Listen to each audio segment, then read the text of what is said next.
Hi hello എല്ലാവർക്കും പുതിയൊരു വീഡിയോയിലേക്ക് സ്വാഗതം. അപ്പം നമ്മൾ ഒരു വഴി വരെ പോകാൻ വേണ്ടി നിൽക്കുകയാണ് കേട്ടോ. അപ്പോൾ അതിന് മുന്നേ എൻ്റെ ഈ സാരി ഒന്ന് പരിചയപ്പെടുത്താമെന്ന് വിചാരിച്ചു. നമ്മൾ മീഷോയിൽ നിന്ന് മേടിച്ച സാരിയാണ്. 260 രൂപയ്ക്കാണ് കേട്ടോ ഞാൻ ഈ സാരി മേടിച്ചത്. ഒരു സിൽക്ക് കോട്ടൺ ഫാബ്രിക് ആണ്. പിങ്ക് ഗ്രീൻ കളറാണ്. നമ്മൾ കണ്ട പോലെ തന്നെയാണ് കേട്ടോ. കളറൊക്കെ കിട്ടിയപ്പോൾ അങ്ങനെ തന്നെയായിരുന്നു. പിന്നെ ബ്ലൗസ് പീസ് ഉണ്ടായിരുന്നു. വിത്ത് ബ്ലൗസാണ്. അതിൻ്റെ ബ്ലൗസ് തന്നെയാണ് ഞാൻ തയ്ച്ചിരിക്കുന്നത്. തുമ്പത്ത് ടെസൽസ് ഒക്കെ പിടിപ്പിച്ചിട്ടുണ്ട്. അപ്പൊ ഞാനിങ്ങനെ ഒരു കറുത്ത ചരടിലൊരു ലോക്കറ്റായിട്ടുള്ള ഒരു മാലയും, കമ്മലും, പിങ്ക് കളറ് കുപ്പിവളയും ഉണ്ടായിരുന്നു. അപ്പൊ ഞാൻ അങ്ങനെയൊക്കെ ഇട്ടിട്ടാണ് അതൊന്ന് സ്റ്റൈൽ ചെയ്തത്. എനിക്ക് ഇഷ്ടപ്പെട്ടു. നല്ലൊരു സാരിയാണ് ട്ടോ. അപ്പൊ നമ്മള് പോകുന്നത് പൂമല ഡാം കാണാനാണ് ട്ടോ. പൂമല എന്ന് പറയുന്ന ഒരു സ്ഥലം എന്ന് പറയുന്നത് നമ്മളുടെ തൃശ്ശൂർ ജില്ലയിൽ തന്നെ തിരൂര്, അത്താണി ആ ഒരു ഭാഗത്ത് ആയിട്ടാണ് ഈ ഒരു സ്ഥലം ഉള്ളത്. നമുക്ക് പൂമല ഡാം എന്ന് ഗൂഗിൾ മാപ്പ് ചെയ്ത് കഴിഞ്ഞാൽ സിമ്പിളായിട്ട് എത്താവുന്നതേ ഉള്ളൂ. അപ്പോ പണ്ടൊന്നും ഇതിങ്ങനെയൊന്നും അല്ലായിരുന്നു എന്നാണ് പറയുന്നത്. ഇപ്പോൾ കുറേ പുരോഗമനങ്ങളും പുതിയ രീതികളും നല്ല ഭംഗിയൊക്കെ ആക്കിയിട്ടുണ്ട്. അപ്പൊ ഇങ്ങടേക്ക് വരാനുള്ളൊരു കാരണം എന്താന്ന് വെച്ചാല്, എൻ്റെ പപ്പയുടെ വീട് തിരൂരാണ്. അപ്പോ തിരൂര് അവര് താമസിച്ചിരുന്നപ്പോ അവര് ഇവിടേക്കൊക്കെ വന്നതും കളിച്ചും വളർന്നും ഒക്കെ നാടാണിത്. അപ്പൊ ഇപ്പൊ ഒരുപാട് മാറ്റങ്ങൾ വന്നപ്പോ ഒരുപാട് നാളായിട്ട് പപ്പ പറയുന്നുണ്ട്, "പൂമല ഡാം ഒന്ന് കാണാൻ പോണം, കാണാൻ പോണം" എന്ന് കുറേ നാളായിട്ട് പറയുന്നു. അപ്പൊ അങ്ങനെ നമ്മള് അങ്ങനെയാണ് ഡാം കാണാൻ എത്തിയത് ട്ടോ. അപ്പൊ ഇപ്പോഴത്തെ ഈ ഒരു സമയം എന്ന് പറയുമ്പം വെള്ളം അത്യാവശ്യം കുറവുള്ള സമയാണല്ലോ. നമ്മൾ അടുത്തൊരു വേനൽക്കാലത്തിലോട്ട് കടക്കാനുള്ള തയ്യാറെടുപ്പിലാണ്. ഏകദേശം തുടങ്ങിക്കഴിഞ്ഞുന്ന് തന്നെ പറയാം. അപ്പൊ അതുകൊണ്ട് തന്നെ വെള്ളം അങ്ങനെ കാര്യമായിട്ടില്ല. പക്ഷെ ഒരു നല്ല മഴക്കാലത്തോ, മഴക്കാലം കഴിഞ്ഞ സമയത്തോ ഇത് വളരെ മനോഹരമായിരിക്കുമെന്ന് തോന്നുന്നു. എന്തായാലും ഈ ഒരു കാഴ്ചയിൽ തന്നെ കാണാൻ മനോഹരമായ ഒരു പച്ചപ്പ് പ്രകൃതി എന്ന് പറയുമ്പോൾ തന്നെ നമ്മുടെ മനസ്സിനൊരു കുളിർമയേകുന്ന ഒരു കാഴ്ച തന്നെയാണല്ലോ. അപ്പോ കുറേ നാളായിട്ട് പപ്പ പറയുന്നതുകൊണ്ടാണ് ട്ടോ നമ്മളിവിടെ വന്നത്. ഞങ്ങൾ ആദ്യായിട്ടാണ് ഇങ്ങോട്ട് വരുന്നത്. പിന്നെ നമ്മളൊരു പ്രായം എത്തിക്കഴിയുമ്പോ നമുക്ക് കാണണമെന്ന് തോന്നുന്ന ഒരുപാട് സ്ഥലങ്ങളുണ്ടായിരിക്കും. പ്രത്യേകിച്ച് നമ്മൾ കളിച്ച് വളർന്ന നാടും, ആ സ്ഥലങ്ങളൊക്കെ. അപ്പോ അത് നമ്മുടെ മക്കളിലൂടെ ആയിരിക്കും ചിലപ്പോൾ സാധ്യമാകുള്ളൂ. അവർക്ക് ഒറ്റയ്ക്ക് പോവാനുള്ള പ്രായവും, ആരോഗ്യാവസ്ഥകളൊക്കെ പിന്നിലോട്ടാകുമ്പോൾ നമ്മളെപ്പോലുള്ളവര് വേണം അവരെ കൊണ്ടുപോകാനായിട്ട്. അപ്പൊ അതുകൊണ്ട് പപ്പ പറഞ്ഞതുകൊണ്ട് ഇങ്ങടേക്ക് വന്നൂന്ന് മാത്രം. പപ്പയ്ക്ക് സ്ട്രോക്ക് വന്നതാണ്. അപ്പൊ നടക്കാനൊരു ചെറിയൊരു ബുദ്ധിമുട്ടുണ്ട്. അതുകൊണ്ടാണ് ഈ ഒരു സ്റ്റിക്ക് കൈ പിടിച്ചിരിക്കുന്നത് ട്ടോ.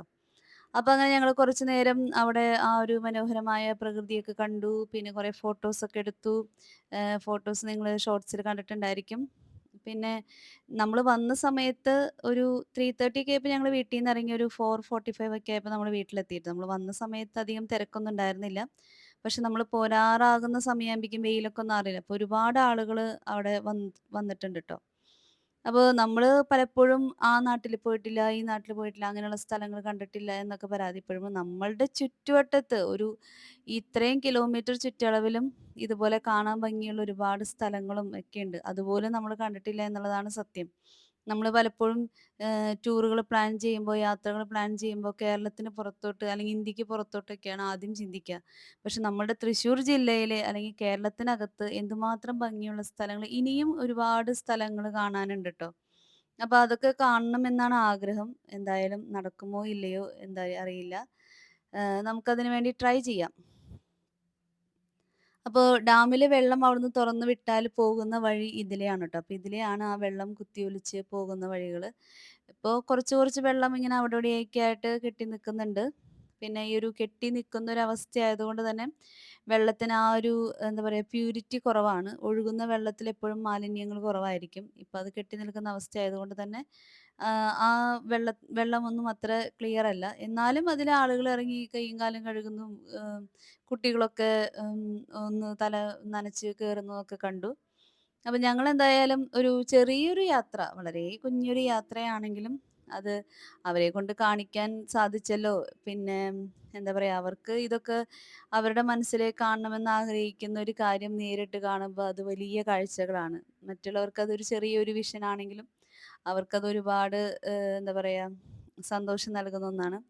അപ്പോൾ പപ്പയും മമ്മിയായാലും ഞങ്ങളെല്ലാവരും ഫോട്ടോസൊക്കെ എടുത്തിട്ട്. അപ്പോൾ ഓരോ യാത്രകളാണെങ്കിലും ഓരോ പിക്ചേഴ്സ് ആണെങ്കിലും ഇപ്പോൾ നമ്മൾ യൂട്യൂബിൽ അപ്ലോഡ് ചെയ്യുന്ന വീഡിയോസ് ആണെങ്കിലും അതെല്ലാം ഒരു ഓർമ്മകളാണ്. എനിക്ക് തോന്നാറുണ്ട് നമ്മളുടെ ഒരുപാട് നാളത്തെ ഫോട്ടോസ് ഫോണുകൾ മാറുന്നതിനനുസരിച്ചൊക്കെ നമ്മളത് നമ്മളുടെ കയ്യിൽ നഷ്ടപ്പെട്ടു പോകും. നമ്മൾ പിന്നെ അത് ലാപ്ടോപ്പിലേക്ക് സേവ് ചെയ്യാം എന്നൊക്കെ പറഞ്ഞാലും ചെയ്യാറില്ല. അപ്പോ ഓരോ പിക്ചേഴ്സും, ഓരോ മൊമെന്റ്സും നമ്മളുടെ ഓർമ്മയിൽ സൂക്ഷിക്കാൻ നമുക്ക് പറ്റുന്നത് ഇതുപോലുള്ള പിക്ചേഴ്സിലൂടെയാണ്. പിന്നെ നമ്മുടെ മക്കൾ വലുതാകുന്നു, നമ്മളുടെ പ്രായം കടന്നു പോകുന്നു. അപ്പോൾ മാറ്റങ്ങൾ എന്തുമാത്രം ഉണ്ടെന്ന് നമുക്ക് മനസ്സിലാക്കാനും ഇതുപോലുള്ള ഫോട്ടോസ് സഹായിക്കാറുണ്ട്. അപ്പോൾ നമുക്കും പറ്റുമെങ്കിലൊക്കെ ഇതുപോലുള്ള ചെറിയ യാത്രകൾ പോവാ, കുറേ പിക്ചേഴ്സ് എടുക്കുക എന്നൊക്കെ പറയുന്നത് ഒരു സന്തോഷകരമായിട്ടുള്ള ഒരു കാര്യം തന്നെയാണ്. ഞങ്ങള് 4 മണിക്ക് വിജയേട്ടൻ്റെ അടുത്ത് പറഞ്ഞു നമുക്ക് ചായയൊക്കെ ഉണ്ടാക്കി കൊണ്ടുപോകാം. ഫ്ലാസ്കിൽ ചായയൊക്കെ ഉണ്ടാക്കി എന്തെങ്കിലും 4 മണി പലഹാരമൊക്കെ ഉണ്ടാക്കി കൊണ്ടുപോയിട്ട് അവിടെ എവിടെയെങ്കിലുമൊക്കെ ഇരുന്ന് കഴിക്കാന്നൊക്കെ പറഞ്ഞു ട്ടോ. പിന്നെ അതൊന്നും ഉണ്ടാക്കിയില്ല. അപ്പോൾ ഇതാണ് നമ്മൾ വന്ന ഡാം. പൂമല ഡാം എന്നാണ് ഇതിന്റെ പേര്. ഗൂഗിൾ മാപ്പിൽ അടിച്ചു കൊടുത്താൽ വളരെ സിമ്പിളായിട്ട് വരാം. അങ്ങനെ നിങ്ങൾ പ്രതീക്ഷിക്കുന്ന അത്ര വലിയൊരു ഡാമോ പ്രതീതിയോ ഒന്നുമല്ല. എന്നാലും ഇപ്പോൾ തൃശ്ശൂർ ജില്ലയിലുള്ളവർക്ക് ഒരു സൺഡേ ഒന്ന് ഈവനിംഗ് ഒന്ന് വരണം എന്ന് തോന്നിയാൽ ഒന്ന് വന്ന് കണ്ടുപോകാവുന്ന ഒരു സ്ഥലം. അത്രേ ഉള്ളൂ ട്ടോ. അപ്പോൾ ഞങ്ങള് ഉച്ചയ്ക്ക് ഭക്ഷണമൊക്കെ കഴിച്ച് ഒരു 2 മണിക്ക് ഭക്ഷണമൊക്കെ കഴിച്ച് ഒരു 3 മണിയൊക്കെ ആയപ്പോഴാണ് ഞങ്ങൾ ഇറങ്ങിയത്. അതുകൊണ്ട് തന്നെ ഞങ്ങൾ പിന്നെ ചായ പ്ലാനൊക്കെ ഉണ്ടാക്കലും അതൊക്കെ ഞങ്ങൾ വേണ്ടാന്ന് വെച്ചു. എനിക്ക് തോന്നുന്നു പിന്നെ ഇവിടെ ഇരുന്ന് കഴിക്കാനുള്ള സ്ഥലം ഉണ്ടോന്ന് അറിയില്ല ട്ടോ. കാരണം ആരും അങ്ങനെ കഴിക്കുന്നതൊന്നും കണ്ടില്ല. അപ്പോൾ നമ്മളെന്തായാലും അത് ഡ്രോപ്പ് ചെയ്തിട്ടാണ് വന്നത്. ഞാൻ പറഞ്ഞല്ലോ വെള്ളത്തിന്റെ ആ ഒഴുക്ക് കുറവായത് കൊണ്ട് തന്നെ കണ്ടോ, അരിക് വശങ്ങളിലൊക്കെ പായലും എന്തൊക്കെയോ അഴുക്കും ഒക്കെ പിടിച്ചിട്ടാണ് കിടക്കുന്നത്. നമുക്കതിന്റെ അതിന്റെ അടുത്തോട്ട് പുഴയുടെ അടുത്തോട്ട് നീങ്ങാനുള്ള കുറച്ച് സ്റ്റെയർസൊക്കെ അവിടെ കൊടുത്തിട്ടുണ്ട് ട്ടോ. കുറേ ആളുകളൊക്കെ അവിടെ കാല് നനയ്ക്കുന്നൊക്കെയുണ്ട്. നമ്മളങ്ങനെ കാല് നനയ്ക്കാനൊന്നും ഇറങ്ങിയില്ല. പിന്നെ ഇതിനോട് ചുറ്റപ്പെട്ട് തന്നെ റെസ്റ്റോറന്റ്സും റിസോർട്ടും എല്ലാതും ഉണ്ട്. എനിക്ക് തോന്നുന്നു ഒരു മഴക്കാലം വന്നു കഴിഞ്ഞാൽ ഈ സ്ഥലം കാണാൻ ഇതുപോലെ ആയിരിക്കില്ല. വളരെ മനോഹരമായിരിക്കും. ഇതിന്റെ ഒരു മുഖച്ഛായ തന്നെ മാറുംന്നാണ് എനിക്ക് തോന്നുന്നത്. ഇപ്പൊ തന്നെ ഇത്രയും വെള്ളം അവിടെയുണ്ട്. അപ്പോ ഇവിടെ എഴുതി വെച്ചിട്ടുണ്ട് റിസോർട്ട്സും പിന്നെന്താ പറയാ horse riding, boat service, private pool, events and activities അങ്ങനെ ഒരുപാട് കാര്യങ്ങള് ഇവിടെ നടക്കുന്നുണ്ട് ട്ടോ. അത് സീസണൽ ആയിട്ടായിരിക്കും എന്ന് ഞാൻ പ്രതീക്ഷിക്കുന്നു. കാരണം ഇന്നിപ്പോ നമ്മള് പോയപ്പോ അവിടെ ബോട്ടിങ്ങോ, ഹോഴ്സിനെയോ ഒന്നും കണ്ടില്ല. പിന്നെ അവിടെ ഒരു ചെറിയ പാർക്ക് വരുന്നുണ്ട്. അതിനോട് ചുറ്റപ്പെട്ട് തന്നെ അവിടെ ഒരു ഒരു കൺസ്ട്രക്ഷൻ വർക്കും നടക്കുന്നുണ്ട്. അപ്പൊ അങ്ങനെ എന്തൊക്കെയോ പുതിയ പദ്ധതികൾ ആവിഷ്കരിച്ച് വരുന്നുണ്ട്. അപ്പൊ പപ്പ പറയുന്നു, "ഈ ഒരു നാട്, ഈ ഒരു പ്രദേശം പണ്ടൊന്നും ഒന്നുമല്ലായിരുന്നു വെറുതെ. ഒരു പുഴ പോലെ അത് ഒഴുകുന്നു. മരങ്ങൾക്കിടയിൽ ആ ഒരു പുഴ പോലെ ഒഴുകുന്നു അത്രേ ഉണ്ടായിരുന്നുള്ളൂ. പക്ഷെ ഇപ്പൊ ഒരുപാട് വർഷങ്ങൾക്ക് ശേഷം അത് കണ്ടപ്പോ എന്തോ ഒരു ഡെവലപ്മെന്റാണ് അവിടെ വന്നത് എന്ന് അവർക്ക് അത് ഫീൽ ചെയ്തു ട്ടോ. അപ്പൊ നമ്മള് പോരുന്ന വഴിക്ക് ചായ കുടിക്കാനായിട്ട് കേറിയത് ജോസേട്ടന്റെ ചായപ്പീടികയിലാണ് ട്ടോ. നമ്മുടെ ജോസേട്ടൻ രാഗം അവരുടെ ഒരു എന്താ പറയാ ഒരു സിനിമാ കമ്പനിയുമായിട്ട് ബന്ധപ്പെട്ട ഒരു റെസ്റ്റോറന്റ് തന്നെയാണിത്. അവിടെ കൊടുത്തിരിക്കുന്നതും സിനിമാ കമ്പനി റെസ്റ്റോറന്റ് എന്ന് തന്നെയാണ്. ജോസേട്ടൻസ് സിനിമാ കമ്പനി എന്ന് തന്നെയാണ് ട്ടോ അതിൽ കൊടുത്തിരിക്കുന്നതും. അപ്പോ എന്താ പറയാ ഒരു സിനിമ കണ്ട് ഇറങ്ങുന്ന പ്രതീതി തന്നെയായിരുന്നു ആ റെസ്റ്റോറന്റിന്റെ ഉള്ളിൽ. നമ്മൾ പോകുന്ന വഴിക്ക് ഇത് കണ്ടു. അപ്പൊ നമ്മൾ വിചാരിച്ചിട്ടുണ്ടായിരുന്നു വരുമ്പോ ഇവിടെ കേറാമെന്ന് വിചാരിച്ചിട്ടുണ്ടായിരുന്നു. അപ്പൊ അതുപോലെ തന്നെ ഞങ്ങളവിടെ കേറി. അതിനകത്ത് കേറിയപ്പോ നമ്മളുടെ തൃശ്ശൂർ പൂരം, പിന്നെന്താ തൃശ്ശൂരിന്റെ നാടായതുകൊണ്ട് തൃശ്ശൂർ പൂരത്തിനെയും നമ്മളുടെ ഈ ഒരു വടക്കുംനാഥനും പാറമേക്കാവൊക്കെ എന്ന് പറയുന്നത് തൃശ്ശൂരിന്റെ ഹൈലൈറ്റ് ആണ്. അത് കാണിക്കാതെ പറ്റില്ലല്ലോ. പിന്നെ നമ്മളുടെ പ്രധാനപ്പെട്ട എല്ലാ സിംഗേഴ്സും, ആക്ടേഴ്സും, തമിഴ് ആക്ടേഴ്സും, അതുപോലെ തന്നെ സിനിമയുമായി ഏറ്റവും നല്ല ഹിറ്റായിട്ടുള്ള സിനിമകളുടെ പോസ്റ്റേഴ്സും അങ്ങനെ എല്ലാതും ട്ടോ. ഞാനപ്പോ സിനിമാ നടന്മാരുടെ ഇതില് നോക്കിയപ്പോ മോഹൻലാലിനെ പെട്ടെന്ന് ഞാൻ കണ്ടില്ല. അപ്പൊ ഞാൻ വിചാരിച്ചു ദൈവമേ! ലാലേട്ടൻ ഇല്ലാത്തൊരു പിക്ചർ കളക്ഷനോ എന്ന് ഞാൻ വിചാരിച്ചുട്ടോ.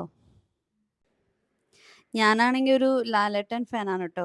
അപ്പൊ ലാലേട്ടന്റെ സിനിമകളൊക്കെ കണ്ടിട്ട് പ്രത്യേകിച്ച് കിരീടം, ചെങ്കോല് ഇങ്ങനെയുള്ള സിനിമയൊക്കെ നമ്മൾ സ്കൂളില് നമുക്കിടയ്ക്ക് സിനിമ ഒക്കെ പ്രദർശനം ഉണ്ടായിരിക്കും. അപ്പൊ അങ്ങനെയൊക്കെ നമ്മൾ കണ്ടിരിക്കുന്നത്. അപ്പൊ ഞാനൊക്കെ കരഞ്ഞ് കരഞ്ഞ് അവശതയായിട്ടുണ്ട് എന്റെ മോഹൻലാല് വിഷമിക്കുന്നത് കണ്ടിട്ട് ട്ടോ.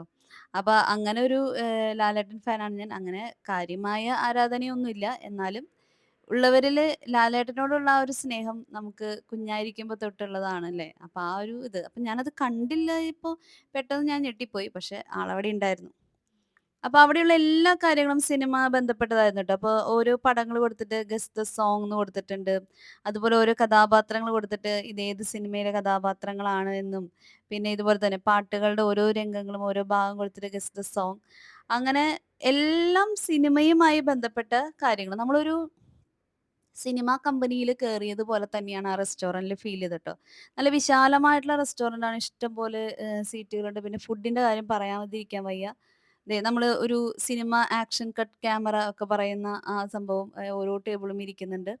അപ്പോ ഫുഡിന്റെ കാര്യത്തിലാണെങ്കിലും നല്ല ഫുഡായിരുന്നു. നമ്മള് ഈ പറഞ്ഞ പോലെ നല്ല നീറ്റായിരുന്നു. വാഷ്റൂംസ് ആണെങ്കിലും സിങ്ക് ഏരിയ ആണെങ്കിലും ഈ ഒരു റെസ്റ്റോറന്റ് ഫുൾ ടോട്ടലി വളരെ നീറ്റ് ആൻഡ് കാം പ്ലേസ് ആയിരുന്നു. നമ്മള് തൃശ്ശൂര് ഈ അടുത്തൊക്കെ പോയതില് ഇത്രയും എന്താ പറയാ ഒരു ഒരു വ്യത്യസ്തതയുള്ള റെസ്റ്റോറന്റ്. നമ്മള് ഒരിക്കലും പ്രതീക്ഷിച്ചില്ലാട്ടോ ഇതിനകത്ത് കേറുമ്പോ ഇങ്ങനെയൊക്കെ ആയിരിക്കുമെന്ന്. അങ്ങോട്ട് പോകുമ്പോ ഈ ഒരു ഏഹ്, ജോസേട്ടൻ സിനിമ കമ്പനി റെസ്റ്റോറന്റ് എന്നൊക്കെ കണ്ടപ്പോ ഒരു കൗതുകത്തിന്റെ പേരിൽ തിരിച്ചു വരുമ്പോ കേറിയതാണ്. പിന്നെ നമ്മള് പറഞ്ഞല്ലോ, ഞാൻ പറഞ്ഞല്ലോ, അതായത് നമ്മള് ഫുഡൊക്കെ കഴിച്ച് അധികം വൈകാതെയാണ് നമ്മൾ ഈ ഒരു സ്ഥലം കാണാൻ ഇറങ്ങിയത്. പിന്നെ നമ്മളൊരു ഹാഫ് ആൻ അവർ അവിടെ സ്പെൻഡ് ചെയ്ത് കഴിഞ്ഞ് നമ്മള് തിരിച്ച് പോന്നു. അപ്പൊ അതുകൊണ്ട് തന്നെ കാര്യമായ വിശപ്പൊന്നും ആർക്കും ഉണ്ടായിരുന്നില്ല. അപ്പൊ എല്ലാവരും ഓരോ ഷെയ്ക്കും പിന്നെ മസാല ദോശയൊക്കെ മോളും മോനും കഴിച്ചുട്ടോ. ബാക്കി എല്ലാരും ഒരു കട്ട്ലേറ്റ് ഒക്കെ കഴിച്ച് അവസാനിപ്പിച്ചു. അപ്പൊ ഞാൻ എവിടെ ചെന്നാലും ഒരു ഫലൂദ ഫാനാണ്. അപ്പൊ അതാത് റെസ്റ്റോറന്റ് സ്പെഷ്യൽ ഫലൂദയാണ് ഞാൻ എപ്പഴും ഓർഡർ ചെയ്യാറുള്ളത്. അപ്പൊ ഇതുപോലെ തന്നെ ഇവിടുത്തെ ഈ റെസ്റ്റോറന്റ് സ്പെഷ്യൽ ഫലൂദയാണ് ട്ടോ. ഇത് വന്നപ്പോ കണ്ടപ്പോ തന്നെ എന്റെ വയറ് നിറഞ്ഞു. ഇത് ഞാൻ എങ്ങനെ കഴിച്ച് അവസാനിപ്പിക്കുംന്ന് വിചാരിച്ചു. അപ്പൊ അതിന്റെ ഒരു ഐസ്ക്രീം പോർഷൻ ഞാൻ കഴിച്ചില്ല ട്ടോ. കാരണം നമുക്ക് അങ്ങനെ അത്ര തണുപ്പ് എനിക്ക് കഴിക്കാൻ പറ്റുന്ന അവസ്ഥയല്ല. എന്നാലും ഫലൂദ എന്ന് മെനു കാർഡിൽ കണ്ടു കഴിഞ്ഞിട്ടുണ്ടെങ്കി അത് പിടിവിട്ട് പോകുമ്പോ എനിക്കൊരു സങ്കടാണ്. അപ്പൊ അതിന്റെ മേലൊരു കുഞ്ഞി കുടയൊക്കെ ഉണ്ടായിരുന്നു. കുട നിവർത്താനും നിവർത്തി വെക്കാനുള്ള ഒരു പക്കളൊക്കെ അതിനകത്ത് തന്നെ ഉണ്ടായിരുന്നു ട്ടോ. അപ്പൊ ഞാൻ കുട മോന് കൊടുത്തു. അങ്ങനെ ഞാൻ പതുക്കെ പതുക്കെ കഴിച്ച് അവസാനിപ്പിച്ചു. അങ്ങനെ ചെറിയൊരു യാത്ര, പക്ഷെ വളരെ നല്ലൊരു യാത്ര. നമുക്ക് ഓർമ്മിക്കാൻ ഒരു ഓർമ്മ പേജും കൂടെ. അടുത്തൊരു വീഡിയോയിൽ പെട്ടെന്ന് കാണാം. See you soon. Bye by.